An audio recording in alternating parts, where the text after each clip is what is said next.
NHL and playing the games and everything. Now it's over. What's it been like? Yeah, it's been awesome. Looking back, it's probably one of the best times of my life. It's a dream come true to actually be here. And when I was here, I wasn't really looking at it like that. Obviously, I knew how special it was, but I had a job to do and I needed to focus up. But now, looking back on the experience, it's pretty surreal that this happened so fast and that they just gave me the opportunity to play. And I'm just so grateful to have been given that opportunity and to be here with the guys and got so much experience from my time here in such a little time. So it was awesome. Granato is really big on giving hindsight before you go off for the summer. What did you learn about yourself in this period of time, taking all these minutes so quickly and obviously having the weight of the Sabres on your shoulders? Yeah, there's so many lessons to be learned. Playing against the best guys, you find out pretty quickly what you got to work on.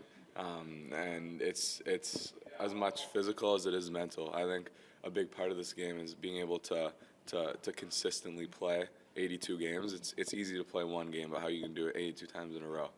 So I haven't seen that yet, and I know the guys have. So Craig's seen that probably like 15 to 20 times. So I've just been picking his brain on it and how he's able to do that, and just looking around the room, like some unbelievable guys and really smart people. So learning how they manage an 82 game season is very insightful. And we were at game 82 yesterday, and we had nothing on the line in terms of a playoff push, but the guys showed up, and it's game 82. It's a long season, and you're still able to play great hockey. So it just goes to show what group we have.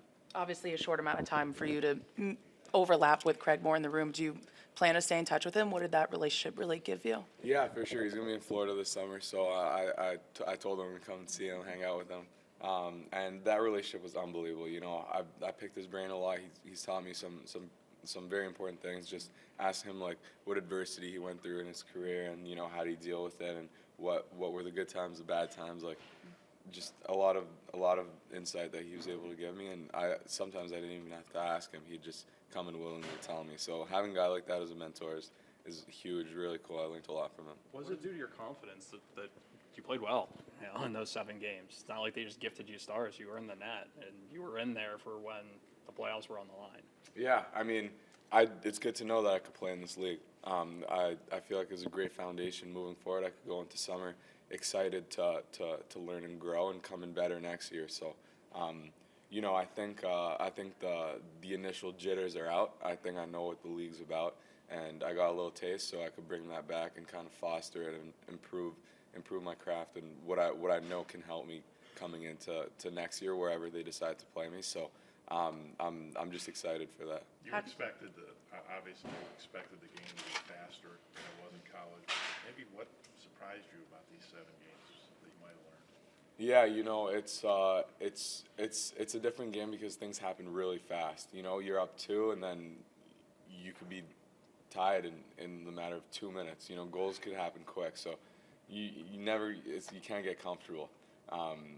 So it's the NHL, guys could score, and I learned that whatever the situation is, you're down a few, you're up a few, you still gotta play like it's 0-0 because things change quickly, and if you play the score, your emotions will be all over the place. So it's a long game, 3 periods. There's ups and downs. There's a bunch of them. So just trying to stay even keeled and just playing a full 60 minutes rather than 20, and then kind of turning it off for a little because you feel comfortable that the team scored, but then 2 end up in the back of your net, and you got to figure out how to keep playing. So I think that was for sure a challenge, and it's good to know that it's like that. And I think the more I played, the more I understood that, and kind of learned how to deal with it.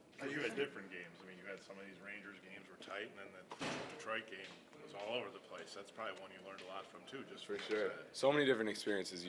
Regulation games, a few overtimes, 2 shootouts. I feel like just seeing all the possible outcomes of a game was pretty big also. How do you feel you physically adapted to the scheduling? Because that's a big adjustment for you. Obviously a small sample size, but you've gotten in a really crammed few weeks here. How do you think you adjusted? Yeah, I think I adjusted pretty well. I think the first week I wasn't playing, so I was kind of able to see how it was, the quick turnarounds, and kind of plan for that. It's not as much practice time as we had in college, and you know, it's a great schedule in the terms of you feel good, you keep playing. So, you know, you could just go on a run. And it's cool when your team's hot, they're hot, and we got hot, and it was great to go on that run at the end of the year. So, you know, it's a blessing in the sense that there's not as much practice, but you still get your practice time in morning skates and the odd practice between games. So, you know, just learning how to manage that schedule was helpful. How about the other side of it? When a goal goes in that you say to yourself, I should have had that.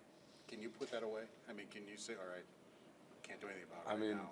Coulda, shoulda, woulda, right? Yeah, but I mean, can you put that away and just say, I got to keep playing and that type of thing, even though it's a goal you thought, hey, I should have had that. I mean, I don't think I'd be here if I wasn't able to do that. That's goaltending 101. You know, you can't dwell on the past. You just look forward. You play for the present moment. So, you know, it's gonna happen. There's always gonna be things that, you know, don't go your way. It's how you deal with them now. So yeah. You've gotten to face NHL shooters now, but you also got to play with an NHL team in front of you. How impressed were you by the guys that were playing ahead of you? So impressed. It's unbelievable. You know, the talent in this locker room, not only the talent, but the skill and the intelligence that some of our guys possess. You know, I was just talking with Rasmus last night, and I was just telling him, like, as a goalie, like, I see the whole play behind him, so I should be seeing more than he's seeing when he's got the puck, but he happens to find a play that, you know, wasn't there a second ago, and it was just super impressive how you know, he's able to see the game, and there's so many guys like that are so smart that see the game really well, so it's pretty cool. How much potential do you see with this team? So much. You know, I think the sky's the limit. It was so young, so many good people, really close-knit group, so, you know, I think that's the foundation to something great. And it's just exciting. I think all the boys are really excited. What's next for you? Are you going to go back to school? Are you going to go to the World Championship? Like, what's next on the agenda, I guess? Yeah, I'm actually going back to school, finish my classes. I got some final exams to take, and then I'm probably going to skate for a little, and I'm going to go to the World Championships for Canada. We've seen how close-knit this team is, especially off the ice, now that you've been here and been able to ingratiate yourself. What do you think of this group? It's been great. You know, it's an amazing group. All I could ask for. They took me in so well. It's been so welcoming, and getting to know the guys are just great people, great mentors also, and I'm excited to stay in touch with the guys and, you know, continue to form relationships with them. You did the same thing Owen did last year. He came right at the end, you know, played, I think, 8 games. You know, did you ever kind of chat with him about it, say, you know, you got here late, how did you handle it? Yeah, I chat with him here and there. I think it's a little bit different positionally, Sure. but, you know, it's the same situation. So, yeah, he was my buddy. Before coming in, we played together at the Olympics. So, yeah, I was just talking to him a few times, just, you know, asking questions, just curious about how it was. I got to see actually last year when Buffalo played Boston in Boston. I was able to go to the rink. To the TD Garden, and you know, my school's in Boston, so I was able to go meet the guys and see Owen and see how it was on a game day. So that was pretty cool also that they let me do that. That feeling that you had, Devon, after that game in New Jersey, how can that help you going into the summer? I guess that would have to be motivation, that disappointment that you guys missed out. Yeah, a lot of motivation. You know, we had it and it just slipped. And you know, it's not all bad things are bad. I think that could really be fostered as motivation for the whole group. You know, we were close and we felt it, and we know that we could get there again. So I think just holding on to that, remembering that feeling, you know, I'll be thinking about that in my summer training for sure. So we almost had it, and I think next time the group's going to make sure that we take advantage of it. You say not all bad things are bad. If you look at it, you wanted to win in college. If Northeastern had gone a long way, I wouldn't be here. Right. Yeah. It's kind of bizarre and surreal to ponder that, the way things can just change in a couple weeks. Yeah, one door opens, another one closes. For the better, for the worse, who knows? You got to go through the door to figure it out. Have you been keeping tabs on your other Husky teammates around the league, breaking into their deals? Yeah, it's been great just staying in touch with them. You know, Dunzo's been doing great. Aiden McDonough, Jaden Struble, Novak also. You know, those are some of my friends that, you know, are going through the same thing as I'm going through. And I'm excited to see them. I think they're going to be going back to school also. So seeing all the guys again, it's going to be fun. You know, college was a great time, and it was such a great experience in my life. And now that I'm not there, it makes it more special going back to seeing everyone and seeing the coaches and the staff and my teammates and just being around the school. So I'm excited for that You also. talked about Darlene a second ago. I mean, Darlene and Power were both #1 overall picks. You knew a lot about them. What did you learn about Samuelson this year? A guy who's really become a, linchpin player on this defense. Yeah, he's a great player. He was out a little bit with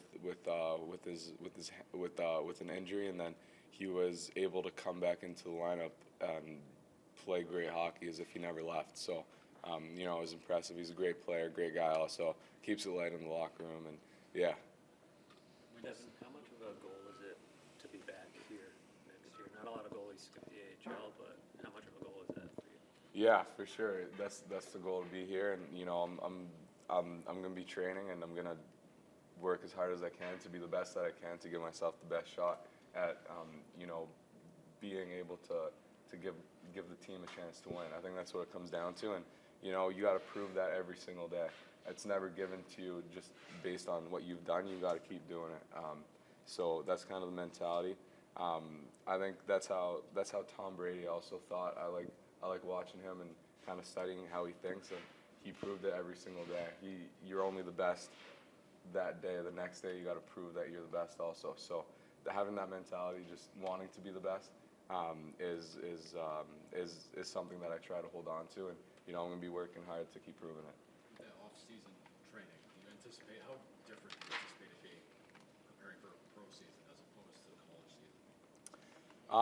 Yeah, I'm not sure. I don't think it's gonna be that different. I think that just it's a longer season coming into the league. Obviously, it being 82 games compared to 35 games, so that's a change. But I know what I need to do to get my body ready, to get my mind ready. So in that sense, it's gonna be the same.